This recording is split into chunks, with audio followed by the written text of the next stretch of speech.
जैसे E211 यानी sodium benzoate.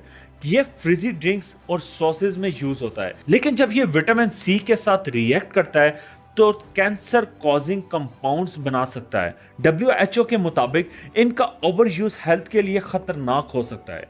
E300 to E399 होता है एंटीऑक्सीडेंट्स का ग्रुप। ये थोड़े सेफ होते हैं, जैसे E300 यानी एस्कॉर्बिक एसिड जो विटामिन सी का एक फॉर्म है। लेकिन हर एडिक्टिव को सिर्फ नंबर्स देखकर सेफ समझना गलती होगी। हमेशा पूरा नाम और उसका असल सोर्स देखना चाहिए। सबसे कंट्रोवर्शियल ग्रुप होता है E620 टू E650, जिसमें फ्लेवर एनहेंसर्स होते हैं, जैसे E621 यानी मोनोसोडियम ग्लूटामेट MSG। ये चाइनीज फूड, इंस्टेंट नूडल्स और सीजनिंग में कॉमनली यूज होता है। इसका excessive use Chinese restaurant syndrome cause करता है, जिसमें हेडेक, स्वेटिंग, चेस्ट